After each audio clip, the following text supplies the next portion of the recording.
Hello বন্ধুরা, বগলা কিচেনে তোমাদের স্বাগত। আমি আবার একটা নতুন রেসিপি নিয়ে চলে এসেছি। আজকে দেখো বানাচ্ছি ডিম চচ্চড়ি। তো তাই জন্য দেখো আমি 4খানা ডিম খুব ভালো করে সেদ্ধ করে রেখেছি। আর এদিকে দেখো রয়েছে বেসনের মধ্যে আমি 1 চামচ বেকিং পাউডার, লবণ, হলুদ প্রয়োজন মতন ভালো করে মিশিয়ে জল দিয়ে ঘন ব্যাটার করে রেখে দিয়েছি। এটা মোটামুটি 15 মিনিট মতন রেখেছি। তো এবার এই ডিমগুলোকে আমি ছোটো ছোটো পিস করে কেটে নেব, দিয়ে এই ব্যাটার মাখিয়ে আমি ভেজে নেব। তোমরা দেখতে থাকো আমি কিভাবে বানাই।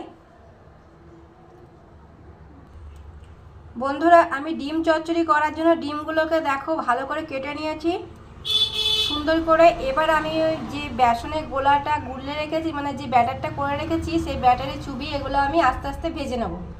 তারপর আমি পুরো রান্নাটা করব, তোমরা দেখতে থাকো।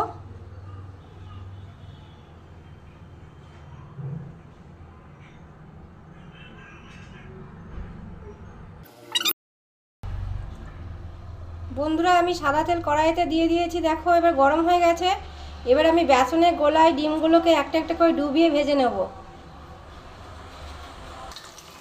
দেখো আমি তোমাদেরকে কটা ডিম ওই বেসনের ব্যাটারে ডুবিয়ে ভেজে নিয়েছি, সেগুলো দেখাচ্ছি। ভাজছি অল্প অল্প করেই ভাজবো বন্ধুরা, সব একসঙ্গে দেওয়া যাবে না, তাই আমি অল্প অল্প করেই ভাজছি।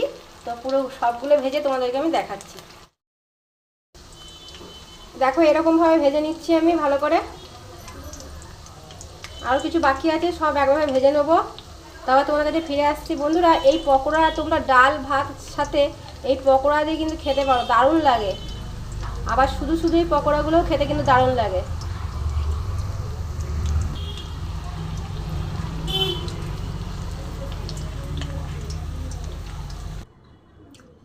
দেখো বন্ধুরা, আমার ডিমের পকোড়াগুলো ভাজা হয়ে গেছে, খুব সুন্দর হয়েছে, ভীষণ মুচমুচে হয়েছে। আমি একটা খেয়েও নিয়েছি, হেভি টেস্টি। এবার আমি পুরো রান্নাটা কমপ্লিট করব, তোমরা দেখতে থাকো।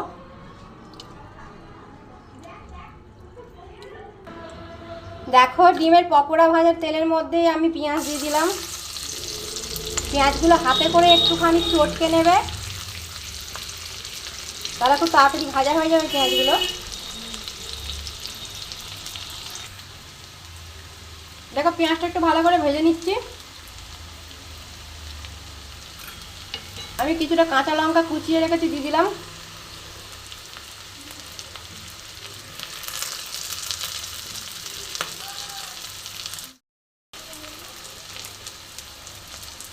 এবার পেঁয়াজ আর কাঁচা লঙ্কাটা ভালো করে ভেজে নেবো। তোমরা যে যেমন ঝাল খাবে সেই মতন কাঁচা লঙ্কা দিও। আমি আমার স্বাদের মতন কাঁচা লঙ্কা কুচি দিয়েছি।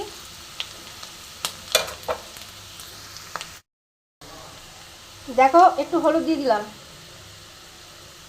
প্রয়োজন মতন দিলাম।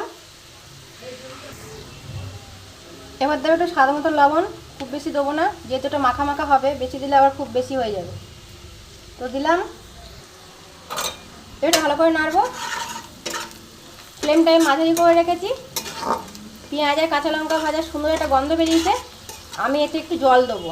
বন্ধুরা, চচ্চড়ি করবো ডিমের যেহেতু, সেই জন্য আমি কিন্তু এখানে প্রচুর জল দেব না, আমি খুব অল্প পরিমাণে জল দেবো। তো আমি দিলাম, আমি একটা ছোট বাটির 1 বাটি একটু কম জল দিলাম।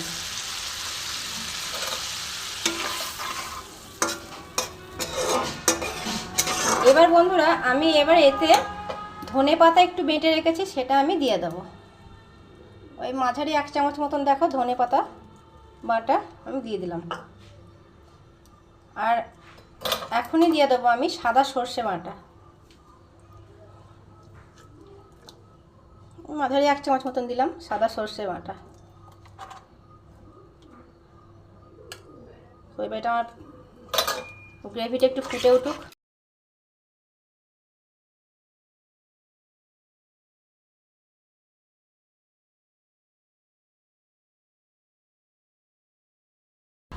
সামান্য একটু চিনি দিয়ে দিলাম।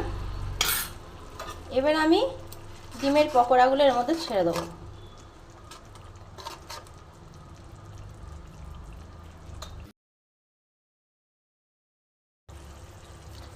তাহলে আমি পকোড়াগুলো একটা একটা করে ছেড়ে দিলাম।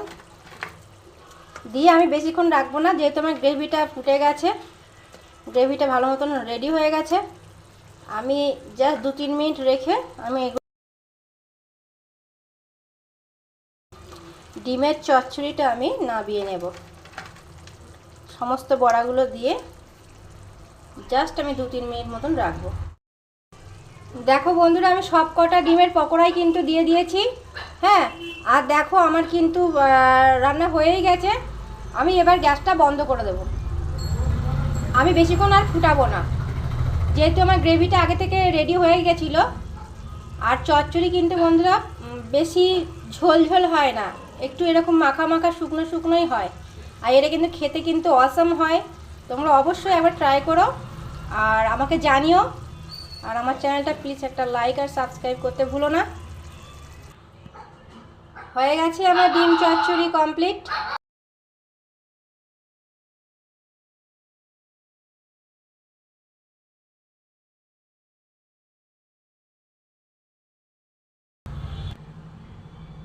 বন্ধুরা আমি সার্ভ করে দিয়েছি, দেখো কি সুন্দর লাগছে।